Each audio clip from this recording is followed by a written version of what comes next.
Pew, pew, pew, pew, pew, pew, pew, pew, pew, pew. What's up, everybody? It's your boy Tommy Boy and Abby from Vera Nation and Pedrinho in the back office. What's going on, Pedro? Good morning. What's good, man? How's it going? Are All great, you all good. good? Are you live on YouTube? You got the YouTube open? No, let me Okay. get there. So today we're going live on YouTube and on Facebook on my personal profile. And obviously, this is going to be audible on the podcast platform as well. Today, I wanted to just. Today is a very special. Actually, like this is the great thing about running your own podcast is that you can bring people in that you love, that you like working with, and that you want to support. And that's why I love being here today with you, Pedrito. I'm not Hey, going to talk brother. about you now, Abby. What an asshole! Some serious bromance going on. I know, right? Get out of the picture, Abby. Just kidding. This guy. My dear friend Abby Duran. Is it Duran or Duran? Duran, like Duran, Duran. but like Duran. Spanish obviously is Duran, right? Yeah, So yeah. yes, yeah. Mm-hmm. Yeah. I And say that because go on. that's hard because that's actually hard for a lot of English-speaking people because they'll think it's Durham, and there's no pork in my name. So, Durham. so yes. Like, what are you talking about, bro? Yeah, Mm-hmm. Duran. Yes, See, Duran. From Vera Nation. You've been the business that you're running is business and storytelling, content and copywriting services. Am I saying that right? yeah, it's a mixture of things. So it's not just obviously the blog that it started off from the humble music blog that you knew. But it's Yeah. also all this other writing services. I've done CV work, editing. I have a business writer who helps me with other things, and obviously business bio. I've done press release statements. I just wrapped one up for a client here. So it's just kind of a interwebbing thing of writing, then content work, copywriting, you name it. So it's more of an array of things. And then, but obviously the storytelling is where it kind of comes in together. Would you say copywriting is that the let's say the umbrella of everything that falls under? No, writing in general actually is what. So like copywriting is more on the, I'd say like marketing, promotional side of your business. Content is more like here we are, who we are, what we do, how you want to perceive yourself. And those Right. two are obviously interchangeable, but they're very separate. And then we can dive in deeper. Like there's like technical writing, medical writing. Technical writing is when like people write like manuals for things and that sort of stuff, depending on the context of your business as well. But most of where I found myself was always going back to narration. And it's like, okay, well, how can, I go from music journalism for so many years and turn that into helping like business creatives and businesses overall. And I just kind of discovered that obviously there's stories within numbers. So, for example, like you're starting a business and you have all these, well, nonprofits. This is a great example. With nonprofits, like you have to be super transparent, right? You know this from working with them. And so this is where all the financial statements come into place, usually public. And a lot of people will not donate if it's not public because they want to see where their money's going. They want to see what you can do. And when Right. you're writing out these like financial statements, which seems kind of daunting, there's so many details that go into it. So say, for example, like, well, why did they make 15,000 more this quarter than they did last quarter? Why did it drop? And there's a story behind that. There's a number of reasons that could tell you like, okay, well, this event really worked well for them, or they rearranged direction, they have new management. There's a number of things that can happen. But the key thing is there's always going to be a story in the numbers. And I find that super fascinating. And that's where a lot of businesses don't often seem to think the look when they're promoting themselves is like, okay, yeah, I can give you all the stats, but I don't know how to make that creative, right? So it's Yeah. like I kind of come in and I'm like, all right, well, give me all the stats, all the logistics, and then my kind of like writing / algebraic mind will kind of transform the two into one and say, okay, let's make a story about this. Yeah.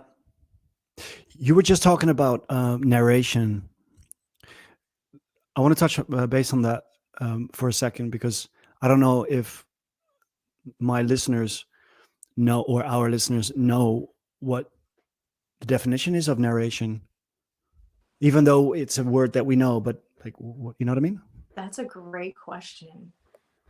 You know, I can't give one definite answer because each culture has a different level of narration and what it means to them. Storytelling, essentially, right? I mean, if you had to put it in a nutshell, it's storytelling. Um, but even then, words get lost in translation from generation to generation, and even transcribing things. But essentially, narration is storytelling, and in the overall, if I wanted to give it a broad term, that would be it. Yeah. Okay. For anyone that's listening out there live on Facebook and on YouTube, anyone that has any questions about writing or anything that we're talking about right now, please put it in the comments. And anyone that is live with us right now, also please put #live. And if it's the replay, please type #replay, so that it activates the algorithm and brings this particular topic to more people, so that it can help them. Pedro, shall I put you out of the picture for a second and bring you back in a minute? Let me know. Just put your hand up whenever you got a question. Don't you fall asleep. I'm telling you. He's just going to be like, Pedro. He's good. Where the hell is this guy? Okay, ciao. Yeah. Pedrito, hey, by the way, Pedro does amazing design for Coffee with Tea. Like, dude, it's getting, I mean, it was already great, but now it's like getting, like, I'm starting to tear up right now. No, okay, I shouldn't have brought this. I shouldn't have don't brought do this. that. It's gorgeous. It's gorgeous. No, don't get emotional. No, don't do Is it? that. Thanks, No, man. it's man. true. It's true. Second to none, man. Like, brilliant stuff. So appreciate. Really. Thank you. Yeah. Okay. I'll be back here. Enjoy. Okay, now that he's gone, let's really speak our mind about Pedro. Huh? Just kidding. Okay. Oh. Yes. I love this topic because I love speaking with my heart when it comes to any content that I write. Even like today, I recorded a video, to announce that we're going to be live in half an hour. And it's just like, for me, it's got to be informative, but also me, right? So that sense of like authenticity, the people know me, so I'm not going to try to make it look slick, or, you know what I mean? Like, no, you never have. I mean, even when we had conversations, like at your place before, like, with Lisa, it was just kind of super organic, and you've always kind of been that way, and even when I was promoting this, I had a lot of messages like, how do I tune in? Like, so it's really cool because people, do seem interested, and we both have vastly different personalities, but we love sharing, stories, and that can, that is the form of narration right there. So, and having conversations with your friends and colleagues, and, that's it. We have little bits of narration every day. So it's funny that you mentioned whether it's true or not. Right. Yeah. Right. No, but there is that narration there. That's the underlining of whatever is going on top of that, whether that's organized or not, whether it's a bunch of BS or not, it's still the narration still remains. And I'll be honest, like, reality TV kills me every day inside. Right. Because it's actually not reality TV at all. Like, this is No. It's Right. crazy. Anyway. Right. Painful, huh? Yeah. You just touched base on what is that noise? It sounds like a nagging child, but I think it's a tree outside. Because we live in a forest, right? And there's like it's really windy today. There's like, I'm like, Okay. what's that? I don't hear it, but I'm Good. getting stares from the cat. Stairs, like yeah. dirty stairs, like They're very loud. So, like why you're not looking at me? yes, that's the Yeah, look. I'm right? over here. And like looking at the audio, like what is this? Why You you know. like it's about me. Exactly. What's going on? Abby and I, she interviewed me back when we still lived in the States. We were actually just leaving the States. We were living on a beach called Folly Beach, and we had a little beach house there. And did we? Yeah, it was during that time, I think, because you came to the beach house as well. I did. We had our midnight drinks and chat. And I remember I was completely sober, but I fell over on the deck. I remember that. Really? Oh yeah, that's right. You fell off that thing, the step. Every time oh my gosh, now I think about it. Remember we met up at Earth Fair and I slipped on that grape. Yes. Every time we meet, she falls over. I get injured. Yeah, we thought we'd just like meet up on Zoom now, so that we're like so that that doesn't happen. Don't fall off your chair. It's actually one of those yoga balls. So. Oh, that's super dangerous right now. Well, what I realized is like I had 7 questions that I would ask people, and those were like the key, like kind of like the foundational questions, and then I would do research about the artist, and then I would wrap the questions in so that they would be able to speak about what it is that they want to talk about. Something cool happened here. I brought the questions and I presented myself, not as the company, and like very random. I think if you start communicating as a cold connection with me, I'm like straight.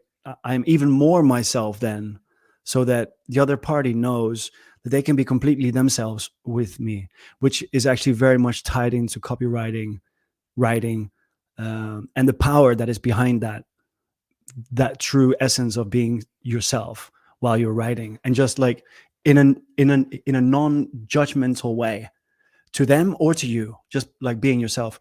And then they would give me the answers, right? Boom. And then I'd be like, I would kind of like make sure if this is what they meant, right? Because they might not be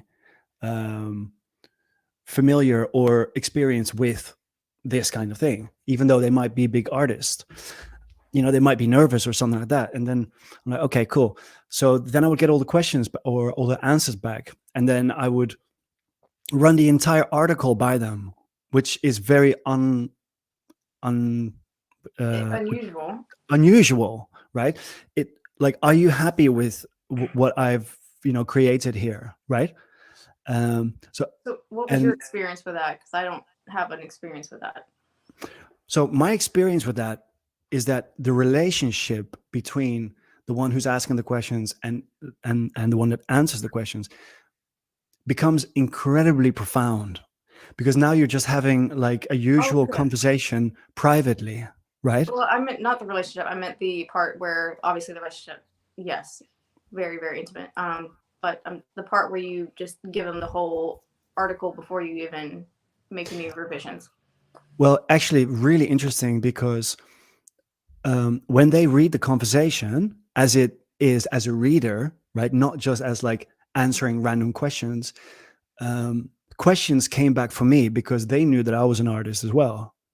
And so now it's like the question becomes like a really nice conversation with, like, as if it was like on a call, like this.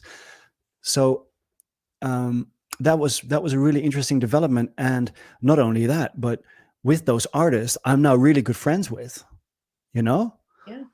And in Ghana, in the States, in France, in Germany, in the Middle East, I've created really solid relationships with beautiful people who happen to be artists, that you know, it's just a Yeah, wonderful journey writing. And the same with my clients. Like I would have never. I have clients who are also friends, you know, in different parts of the world, and I never would have met these relationships so profound.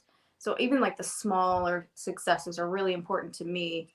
Um, you know, I have one that lives here, and we did a beautiful, beautiful business bio for her and her business, which is solely based actually around like her family, which is really important to her.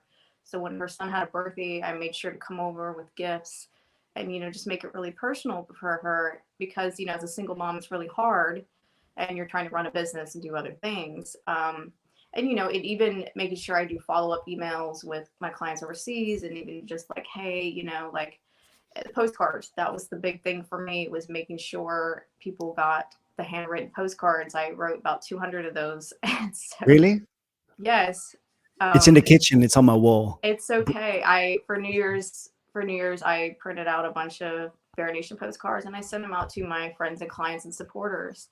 I Um, loved it. The next time I want a poster, by the way. oh, yeah. Yeah. You're right. Those relationships are really important. And for me, when I started, it was just like I would, especially music, you know, big, you know, started with music industry. It was, you know, it's a big essential part of my life. I would, you know, if I discovered an artist and I knew they weren't like super big yet, you know, they're still kind of like, you know, the lower end, you know, not a lot of people know about them. I just send them a message or an email and like, hey, I really love your style. I'd love to interview you. And it would be just like, that's how it would start. And then now that interview has opened the doors up for like press release editing, artist statements, and even I'm doing music management consulting. So like there's all these things that, and then people have actually, because I followed up with them, even if I haven't worked with them in years, like, hey, how's it going, what's going on with you, that actually helped me rebook clients. So following up is super important, and making sure like, one, you care about them, you know, it's not just, and even giving honest feedback. Like there's certain labels and PR managers that know not to send me certain things because I'll tell them like, this is either terrible or it has no way, shape, or form. And I'm pretty blunt about it, like Yeah. about like what Good. the essence is. Like if it's just to make music and you just want to throw it out there, by all means, make some noise. But if you're sending me like, and this happens with a lot of labels because, you know, like if anybody needs like good content and copywriters, it's labels. I'm gonna say, but I understand they're Mm, running a very mm. different mindset of business than we are as creatives. They're not Yeah. in the they're actually not in the creative industry. They're in the money making industry. It's very different. Yeah. Yeah. The So marketing and the yeah, promotion and so sales. when they send me stuff and it, like the press, their press release doesn't even match remarkably close to who the artist actually is or wants to be, or what the music portrays, and it sounds awful. Like none of it works, and so I have no problem saying no. And then I, you know, even with certain people, like they'll say, hey, what do you think of my track, and I'll, you know, tell them, and you know, this is, you know, I feel a connection here but not here, or, and that is so incredible. And to just even share that with people that either become clients or friends, or became friends and then clients, you know, like just having that relationship is so important. And I've honestly grown so much as a writer because of it, because I get to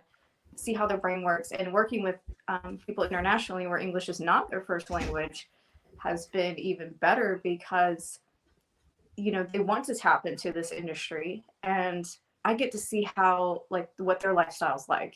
And so when I say, for example, like a business bio or even a press release statement, or whatever new thing that they wanted to, whatever project or customized project we want to work on, I need to get to know them first. And so what I'll do is I'll kind of create a set list of questions, about 10, maybe 11 questions, asking them about their project and who they are and where they're from, and especially if they're from another like country or city. I want to know that. I want to know what it's like for them to live there. So that's one of my questions. And I'll take their answers and I highlight what's important, you know, what's really, really valid and tells that story for them. And then I'll compose it from there. And that way I understand where they're coming from. So if there's any kind of miscommunication, we can go back and could look at it differently or from their perspective. And that has been truly, truly life changing because, especially with pandemic, had not been able to travel, I don't get that. I haven't had that chance to like go outside myself. And this is a way for me to go outside myself and learn something new about someone and still help them. And it's been amazing. Like I have friends and clients in, Europe, Asia, Middle East as well, and South America. And it's great because I understand something about the world a little bit differently. Oh yeah, international travels opens your mind to the point where you're like seeing through all the bullshit.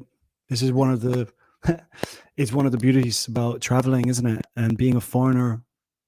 I've been a foreigner my entire life. Only the first 9 to 10 years of my life. But for the last 30 years, I've been like, it's incredible actually how significant that has become in my writing as well. And also with like self-judgment, where you're like whatever, I'm just gonna do it anyway because I've always done it.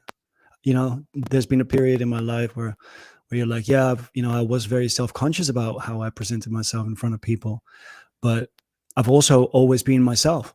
And now it's really about, peeling those onion layers, back more to really just be light, like in weight, just.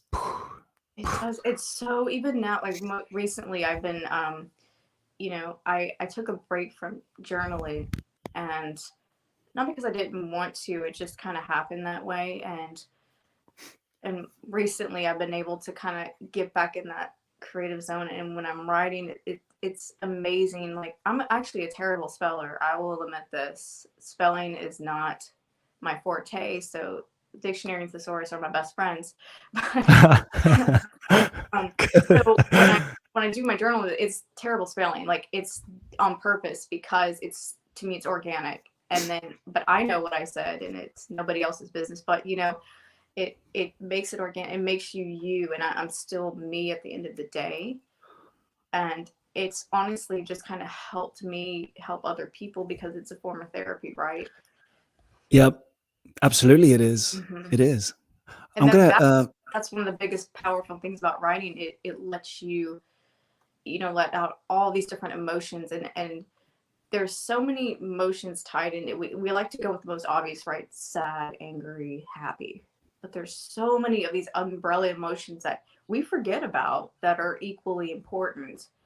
And, you could be like, oh, well, I'm sad today, but it's really, really deep, right? And so like there's a bit of depression. And I generally believe there's always some sort of type of depression in everyone, and I think that's important because it's equal to the contentment of life as well, the yin and the yang, and tapping into those emotions really helps you understand you. And for me, anger is like one of my biggest ones, so like it is. So, but Hilarious. I help, like it helps me like when I'm writing, like, or I have the headphones on, and really, and I put a lot of my aggression out in my writing, and it shows. And I've written some of my best work, not to say that I need to be angry to write, but it's helped kind of boost that. I think that's one of the key things in storytelling and story writing and coming up with stories is the imagination part, which is not the part that but the part that you don't know, and it's not always about the solution, in stories. It's also about the presentation, and how you make other people feel or see. That's a huge misconception, I think, because people always think solution based, which in the online marketing space, yes, you do have to have the solution for certain problems or pain points.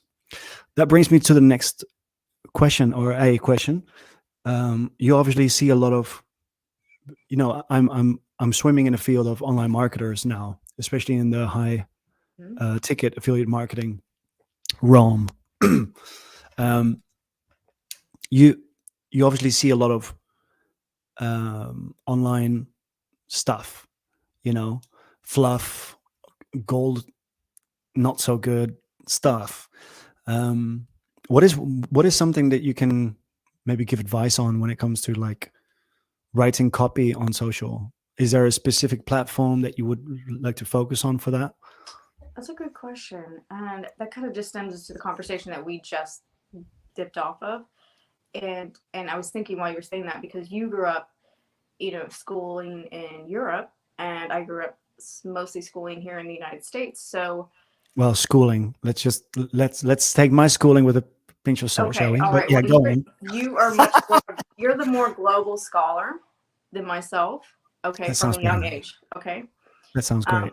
and so what's happening and what I've seen here, and I've gotten, and distinctly remember just getting so much trouble with teachers and professors here because they're it's all about solution. When you go to math class, they're like, we don't care how you did it, we want the answer, right? And nowadays it's not like that. You have to do it exactly the way they tell you and still get the answer, which I think it's just hindering all these creative abilities of kids.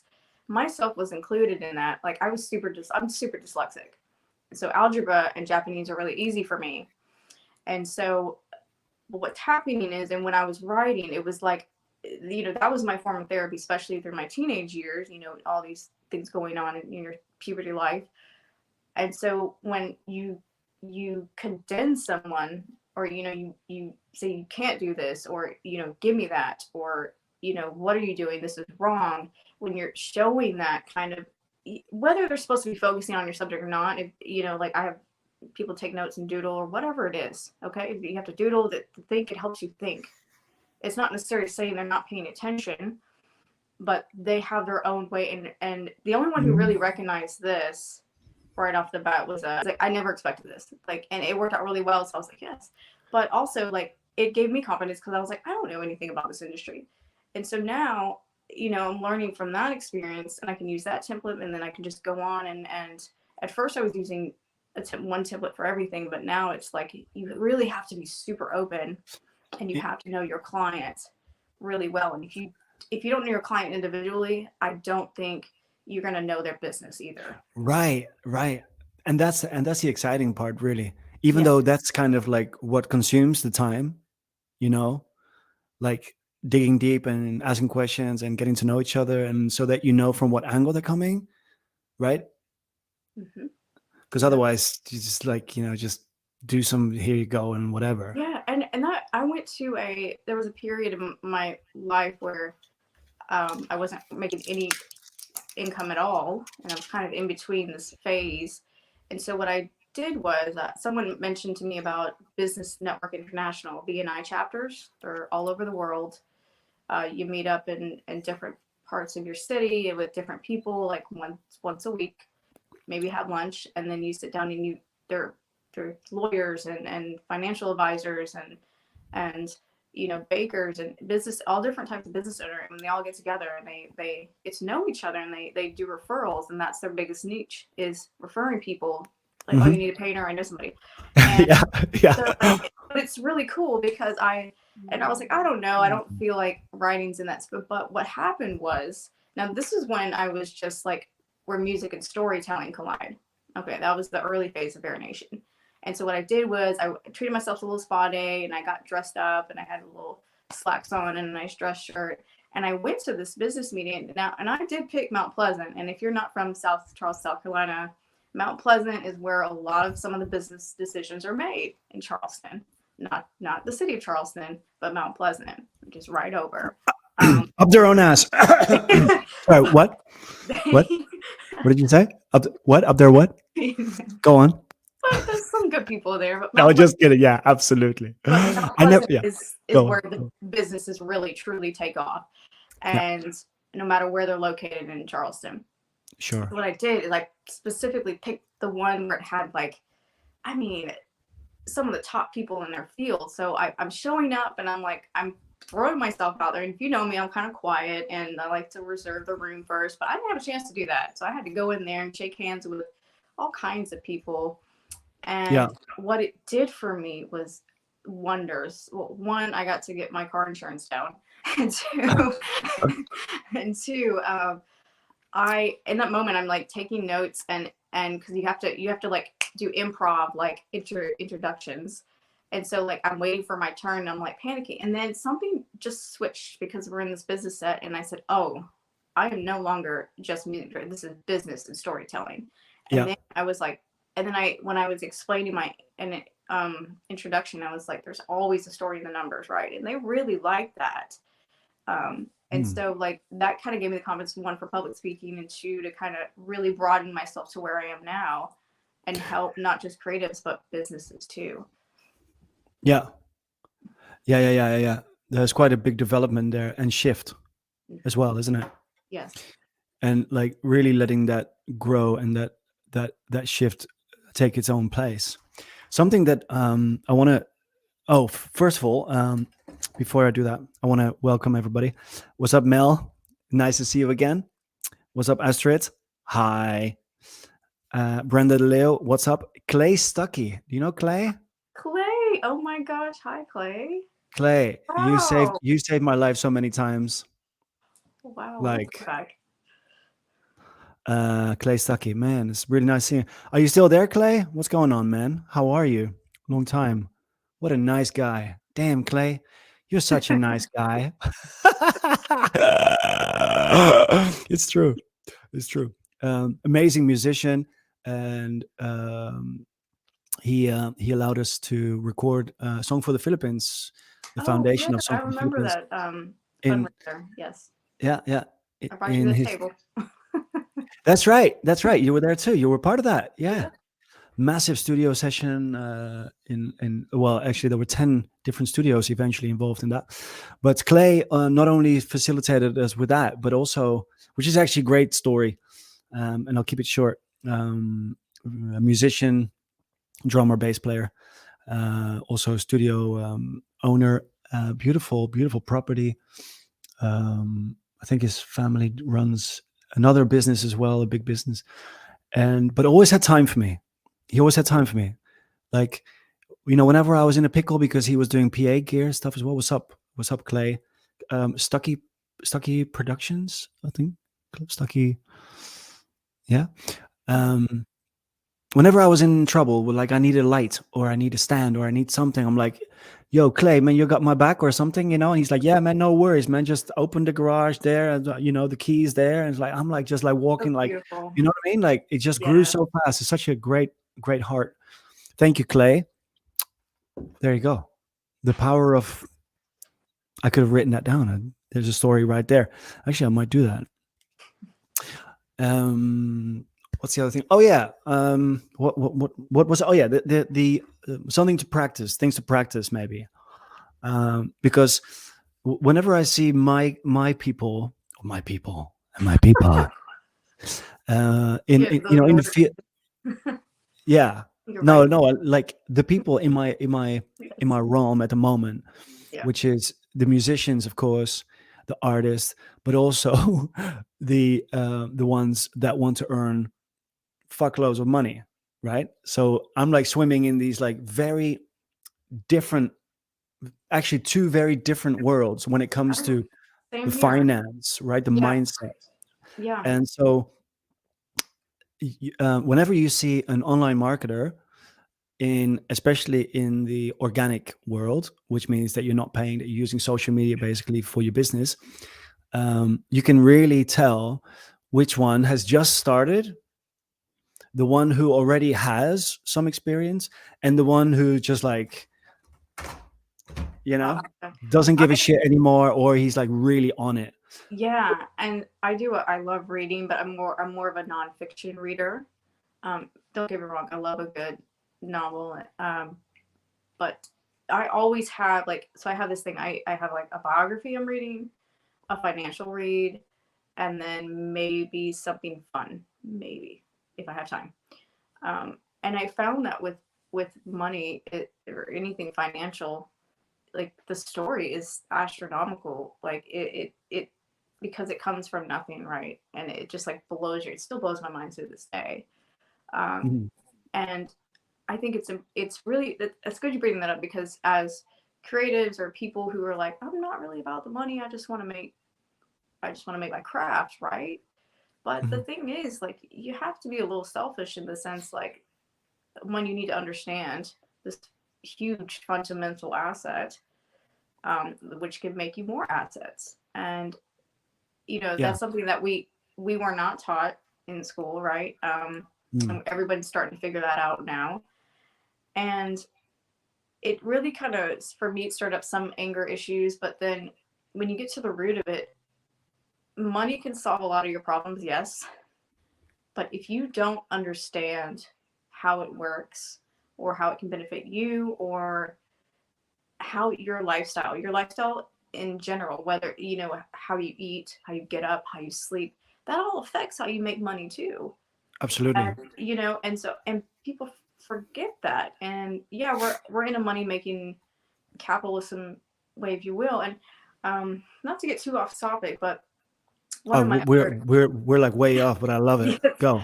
well, one of my favorite subjects is the study of North Korea, and some of you know this, but what I find most fascinating is that these people come from such a repressed country. I mean, they don't even, you know, there's no internet. They only have cell phones, but it's only for internally used off of China's towers. But even still, it's only reserved for like the people that live in the capital. They get the cream of the crop, right? They're considered the happiest people or Okay. happiest citizens. Even still, very much repressed. And they don't have a capitalist economy. Okay, whatever they get is in very, very internal, and it's mostly through China or Russia, but it's very, very, very, very on a thin line. But they do have this wonderful black market. And what happened was, when things went really south, like in I'd say about 10, 15, 20 years ago, like our generation and even younger still found a way to like, first of all, they're starving. That's the big point. They're starving. Okay, hunger makes you do crazy things. It makes Hmm. you eat people, it makes you eat rats, like makes you do stuff you didn't think you could possibly do. But when you're that hungry for food and comfort, you'll be amazed at what you could do. When they say like a hungry dog, we're going to see how hungry a dog really is. But what they found was that there was this black market, and they were able to kind of get themselves out of poverty.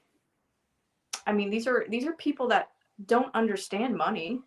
They don't have it. They maybe get $5, it translates to like $5 US a soldier. A soldier in North Korea, which is supposed to be considered amazing, the prized citizen, gets maybe like $5 a month US. So Right. imagine that. So most of their stuff gets food rations. That's how they sustain, and they don't pay rent. The government provides everything for you, but they get a lot of food rations, and so money's not the big thing over there because they Hmm. can't buy anything with it.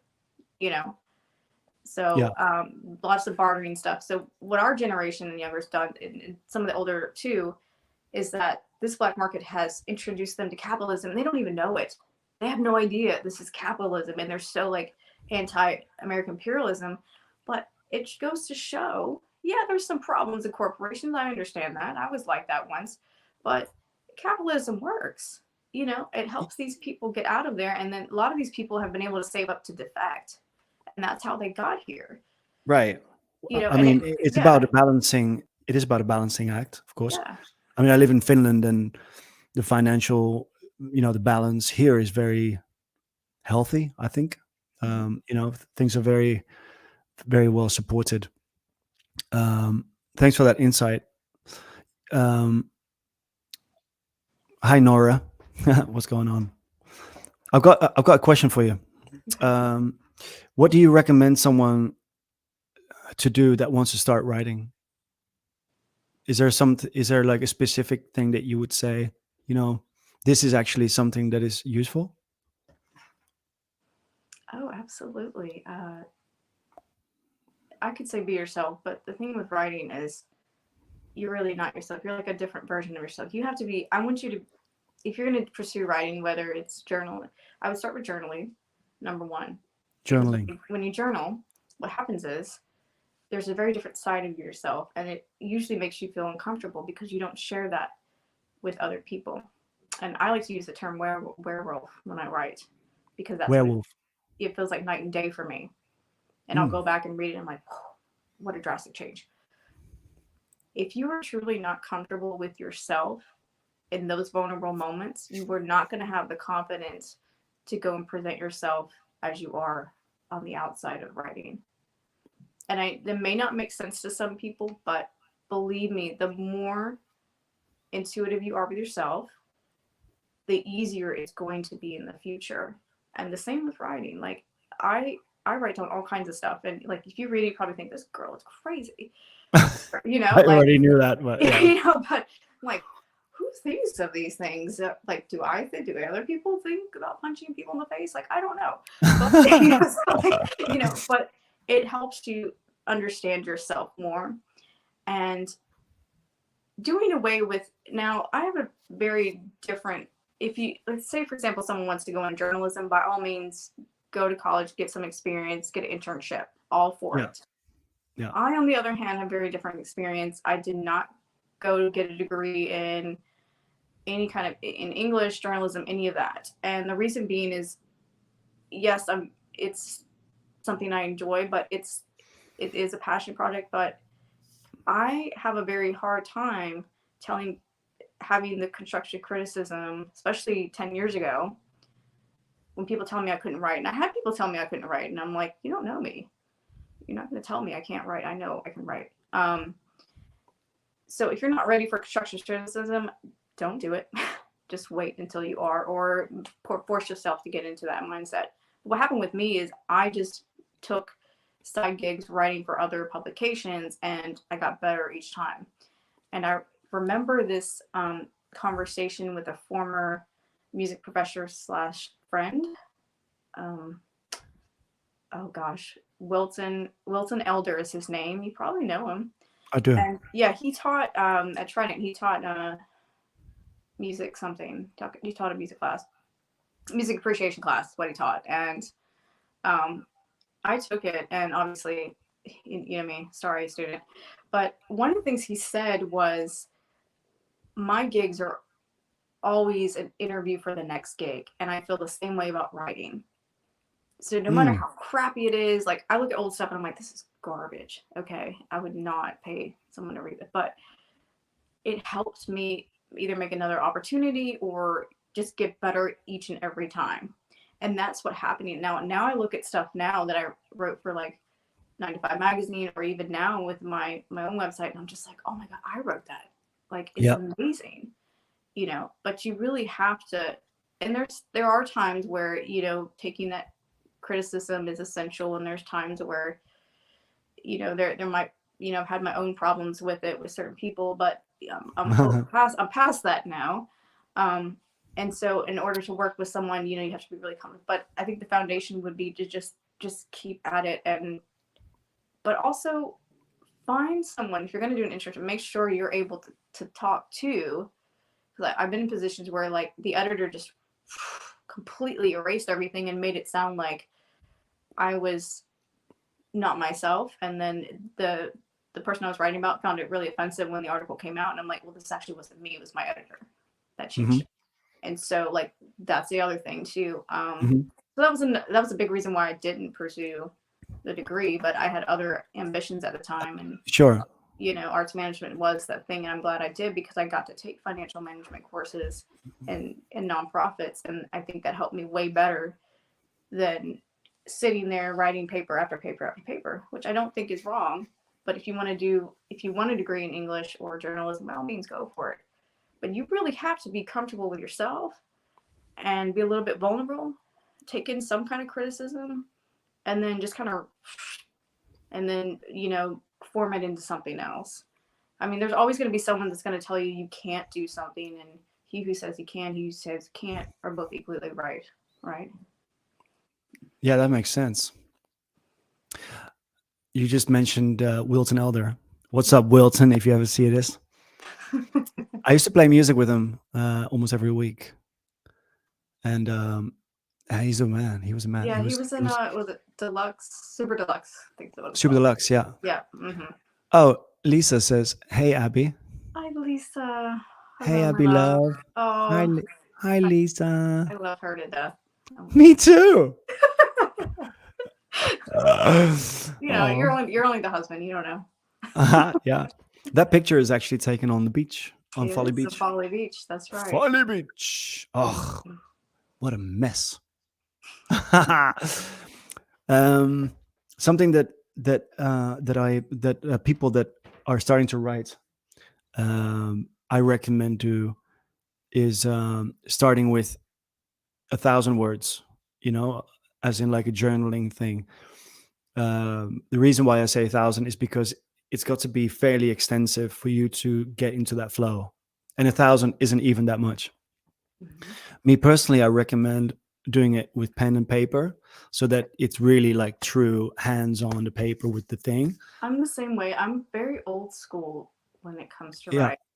But And some people like it on, no, and I do both. you So know, so yeah. if I'm working with a client, what I'll do is I'll type it up and then I print it out when they send me back the feedback, what I need. And then I highlight things. And then I take the highlighted material and then I formulate whatever I need to formulate. But if I'm writing for myself, it is, if I can't get to it, I have one specific little notebook, which a really dear friend of mine gave me like 5, 6 years ago. And it says Abby's creative book or something on it. And I still have it Nice. Nice. that way. That is obviously, and it's just filled with all kinds of stuff, right? And I'm actually in the process now, even though it's just sporadic, but it's in my head, it's in a different format, right? I'm in the process of taking some of those entries and putting it into a book, hopefully. Good. Because I think people need to, I like reading biographies, but the ones that truly reach out to me are the ones that, people always want to try to find something that's relatable, right? And Yeah. I think, people who know me, they know me a little bit kind of shy, or not shy, but, quiet and just kind of more reserved, but also like some people. And then there's the feisty side of me. So there's like these two dynamics, right? Yeah. And so I think it's important, like some people might find it relatable, like, oh, she understands because she's just fighting these two emotions, but she's able to kind of, still be one person. Yeah. Yeah. Right. And see that the contrast, let's say. Mm-hmm. One other thing I really like doing, and I don't do this enough, but I'm going to share this with you because I think it's golden. Start with one word. Just think of one word. Let's say, okay, I'm looking at trees now. The word tree, right? Write about, if you're not sure what topic to write about, literally just write down something that what you're looking at already that is, right in front of you. Even like if you're sitting in front of a computer, laptop, for example, how does this thing make you feel? Just write about it. It doesn't matter. It doesn't have to make sense. Just get started. Just start. That is Start. good. And I think people should formulate that into their daily life. You don't have to be every day, but just every other day. Yeah. Just when you're having your morning coffee or tea or afternoon or evening, like having the writing is so essential because it helps you de-stress, or it helps you work you up. However you want to do it. It's a workout for your brain, not Yeah. just your body. And Yeah. But also I organize agree with that. yourself, right? Yes, it helps It's you also organize. organizing. And, like, I'm the most organized person I know. I don't know about you. Yeah. So yeah. Completely. Well, not so much anymore.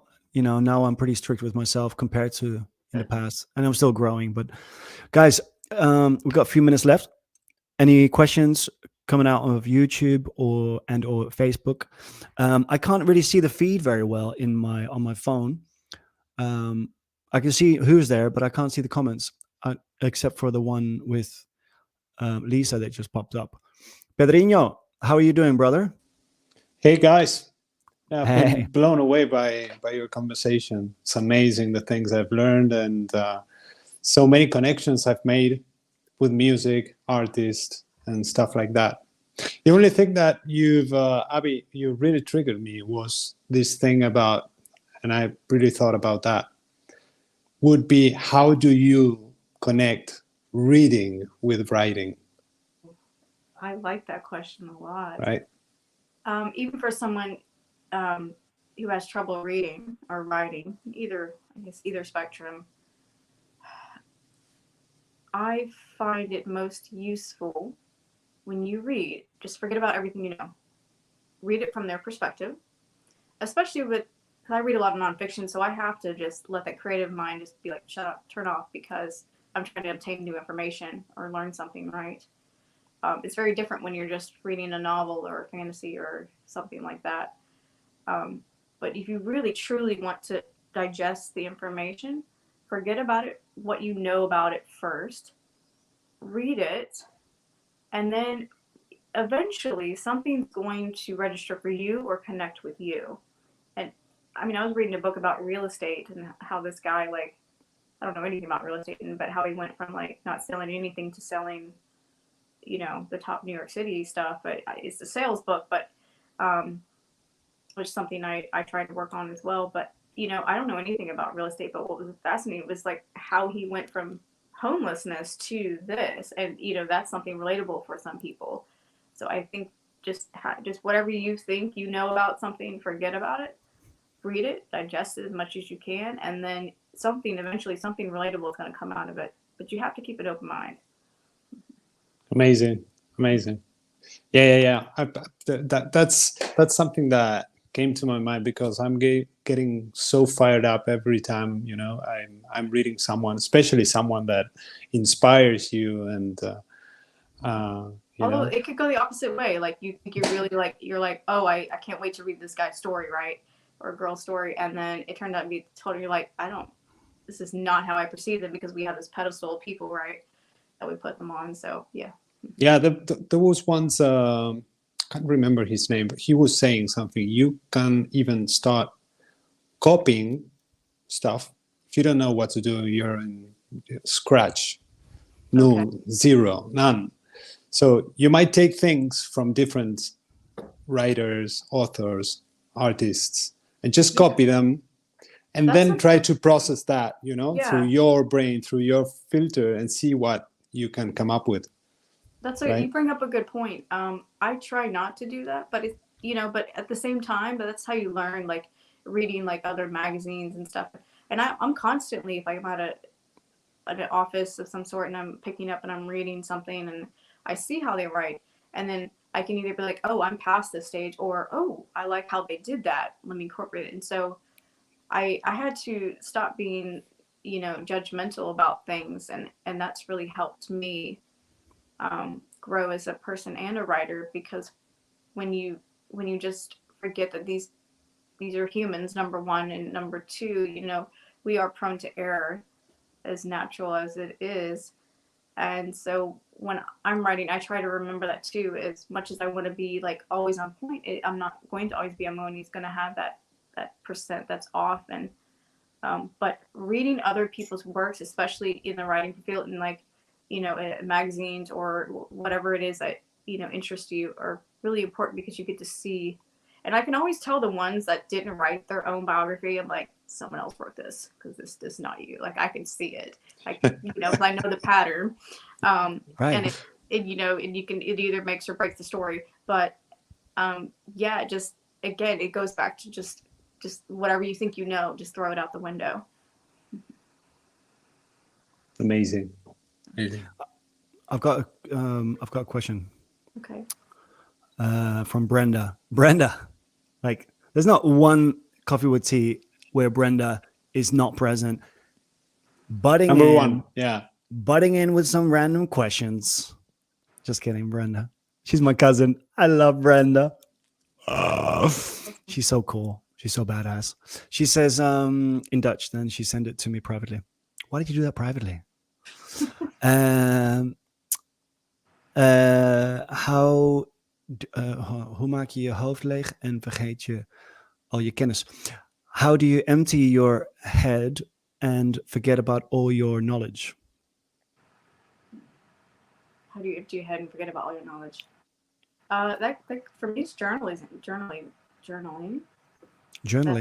Yeah, back to journaling. Because like, especially when you go to, like, for me, when you go to sleep, right, your brain is just, And for some people it's meditation, and my form of Yep. meditation is very different than yours, I'm sure. Everyone has their own way of it, but the minute I stop journaling and I get everything out for the day, and I'm doing it at night as a reference here, I'm able to kind of just, okay, now I can focus on getting to sleep because all this other stuff's out. Or even in the morning, when I'm the most at, like, let me get work done. Um, you know, it's it just goes back to being that distressor and clearing your mind. But it also goes back to just being really comfortable with you. And if you can't sit still in silence with yourself, like say you're in your car and you're in traffic or whatever it is, and if you can't be by yourself, you always have to look at the phone or anything, like you're not truly like letting yourself be recognized. Information, but why am I not just talking about it? Mhm. Here I am trying to compose this, and no insult to spastic people, but it's really sounded very spastic, like as if it was like "Meh," and then here and then there, and it's just like stop. Yeah. So I deleted the whole thing. I was just like, okay, well, now that my inspiration was gone too, I was like, man, this is a low life. What the hell am I trying to do? Like I don't need to do this thing. I just need to watch the thing and then Yeah. like write about it, and Yeah. the way that I see it. Exactly. And that's like people who hire certain writers, it's like that's what they want you to do. Yes, obviously you want to tell it from the client's point of view, but each writer has its very distinct speciality, and I think that's why it's so important to get the right one with the right client. But I have a question for both of you, because you just brought up something I just thought about. When I'm writing, I like to listen to a lot of instrumental music, if I listen to music at all. Do you find that that's very the same case for you, or like, because words will sometimes get word, like if I hear some lyrics, sometimes a lyric will pop in my writing. So. Pedro? Well, I'm super musical, of course, but for me, when I'm writing, no, it doesn't work. I have to turn off music because I'm more into music than into the writing. It's like, for me, it's just it's automatic. I turn on the music and I'm 100% into the music, and then I get triggered with different stuff, not the things I'm writing or I'm trying to write off, but that's what usually happens to me. Yeah. By the way, the topic was deciding of Bob Proctor. I agree. I am like that too. I'm very easily put off topic, except for if I put on music that I really like, it doesn't work because my mind goes there now. It's like, man, that snare sounds amazing. Like, boom, hit it again, yeah. And now you're like, Yeah. this article is just going to Same. suck. I guess because I'm not a music engineer. I'm not a composer. So I guess it's different for me. But it has to be instrumental, because sometimes you're like, oh, and it just kind of like I'll feel a certain way when I listen to it, and I'm like, oh, this is how I feel about this subject. So I got to sit down and write about it. So maybe if I was more musically engineered, I probably feel the same way you guys do. Well, but it's different for me when I'm designing, for example. If I'm designing, I would listen to even Queens of the Stone Age, and I go like, yeah, let's go. Yeah, now you're just like visually actively doing stuff. Yeah. Frequency music does happen for me though. Does help me. Really? Where it's just like undertones, like triads, like long. You're like, oh, I'm gone, but now I might fall asleep too. Like I'm like just like. Well, actually, music. Mine is Rain and Thunder. Like that's what I fall asleep to. Okay. And that helps me knock out all the other little noises going on. Love that. Yeah. I could fall asleep right now. Honestly, I could fall asleep all the time, wherever. Like seriously, man, we're on an airplane, and Lisa's like, "Look at that down there." Huh? I hate you right now. Seriously, just bam, I'm gone. Like I close my eyes for like 1 minute, I'm gone. Lisa says on the plane, she's like, "Hey, look down there," and I'm like looking down through the thing, and I'm like, I literally Yeah, fell yeah, yeah. asleep while looking down the freaking airplane window over her. Like, and she's like, "Oh my god, really?" That I can see that now. I can see that She was, expression now. And see, she's and, like, and I'm on the other side of you guys panicking because there's too much wind going on and I can't "There's too sleep. much wind going on outside the airplane. Mm. There's too much wind. There's too much wind. Yeah, you see how it works. Don't get on an airplane." Well, no, I'm actually working on flight exposure therapy right now. So, and as much as I've traveled, like I have a fear of flying. Can you believe that? Really? Yes. I just looked outside. I thought it was a rat, but it's my neighbor's dog. You pretty much described the dog. Yeah. You suck. No, just kidding. Just kidding. Awesome. Brenda says that she put a question out on the thing, but I don't see it. Yeah. I She think did? it's the one. Do you often have a new perspective? How do you apply that in real life? And what was one of your biggest game changers? The biggest game changer for me was the perception of my life around me. And it happened about 4 or 5 years ago. I mean, it happens, as humans, it happens over time, right? We sit down and think ourselves. But I was actually in the Middle East for a sporting event and to see a friend of mine. And I'm surrounded. This was the first time I was surrounded by business-minded people. I'm talking about, people who my age or younger are owning businesses, and they're all these different networks, and I mean, the people all over the world. And I'm sitting next to people who speak Japanese. I had the opportunity to do so, and yet I'm still really intimidated by, and that's how I found out about the BNI groups. But so I'm sitting with all these different expats, and they're here in this country for many reasons, along with some locals. And I felt so, when they asked me what I did, I was like, I'm a writer. And but I didn't, I felt so intimidated by these people because I was just so uncomfortable. And I'd never been around these kind of people before.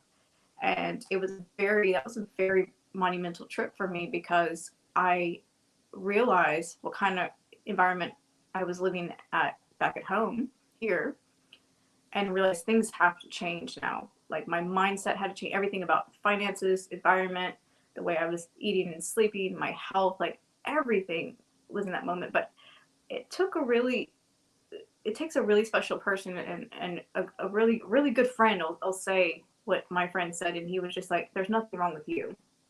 It's your environment.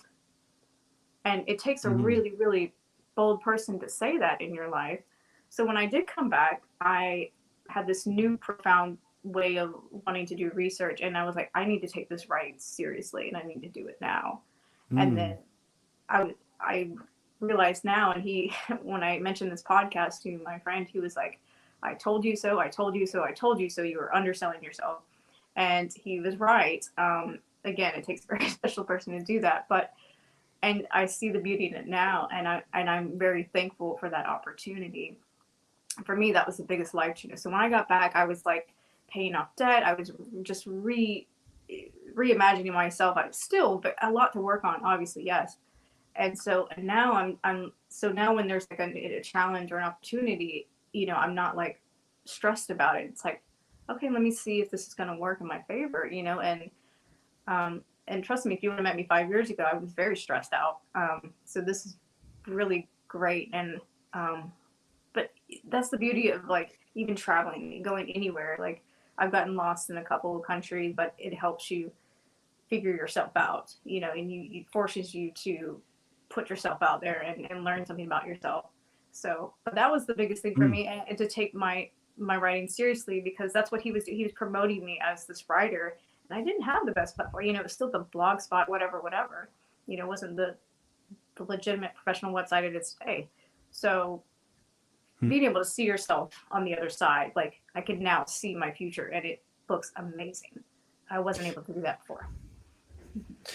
That's a great question. Thanks, Brenda. Yeah, thank you. That's actually, again, Jim Rohn Coming back to Jim Rohn, he stated, um, we are the average of the 5 people we spend the most time with. Yeah. So if you're surrounded by writers, for example, you'll be talking about writing. If you're surrounded by potheads that smoke pot all day, me, like back in the day, that's all I was doing. I was like hanging out in bars, we get drunk. If you hang out with successful people and go-getters, entrepreneurs, business owners, millionaires or billionaires, that's eventually what you're gonna, that's basically where you're gonna be drawn to. So if you're just gonna be hanging out with negative people, that's where you're gonna go. That's where your focus goes. Where your focus goes, your energy flows, I think. Yeah. No, your focus flows. Your energy, something like that. Anyways, any more questions, guys, for Abby and for myself? For if anybody wants to know, I'm fine, thanks. Pedrinho, thank you so much for today, man. Thank you, guys. Yeah, thank no, you, thank guys. you. I love the poster. It's amazing. Thank you, Abby. Thank you. Isn't it great? And like I told you, it's easy with such a beautiful picture. So Taylor gives her thanks. She really my friend. amazing, amazing picture. Good job. Yes. And you're really photogenic. Oh, thank you. No. Thank you very much.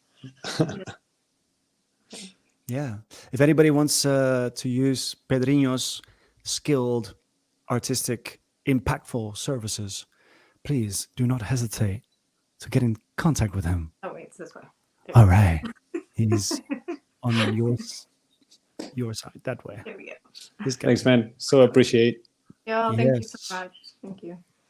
Any more questions, guys? We're going to wrap this one up. Abby, let's do another one soon. I think it was really good. Yeah. Please. It was amazing. We got a lot of topics covered, including me falling asleep while watching out of a window. We got 1,000 quotes to get out from this conversation. Amazing. Awesome. Absolutely. Lisa says true story, probably to the me falling asleep by the window. No, this was amazing. Thank you so much for having me, both of you. I was looking forward to this, and I'm so happy to be here. So, thank you, Abby. Yes. The very last thing, a daily act of kindness. We just introduced that the other day, 3 episodes ago. Okay. Daily act of kindness. Recommend us a daily act of kindness, please. Oh my God. Something that you're like, yeah, I really like that. I don't know if you want me that.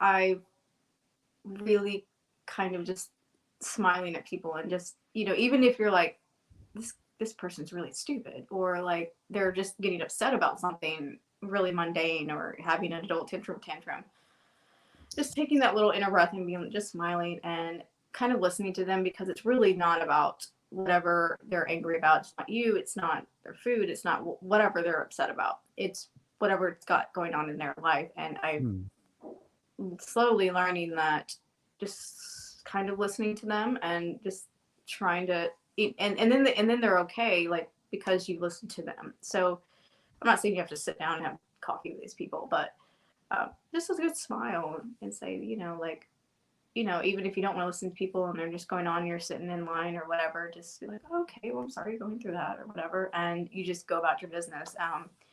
And people think you're like an amazing, like super sweet person, but really I'm like, I really just want you to shut up. But,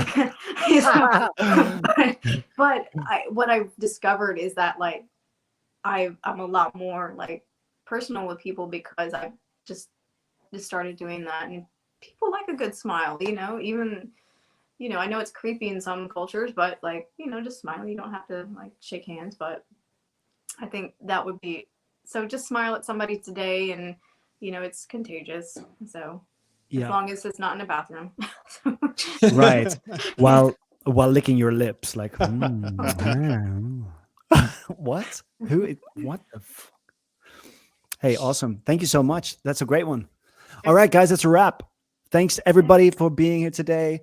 Do not forget to check out on your podcast platforms, Coffee with Tea podcast, and yeah, this will be audible, obviously, on those platforms as well. Awesome. And Pedrinho, thank you for today. Coffee you, with guys. Tea, Abby Duran, Vera Nation. Hey, see y'all next week. I don't have anybody in yet for next week. I'm actually flying off to Spain for a week, taking a break. So I'm not sure yet what we're going to do on that one.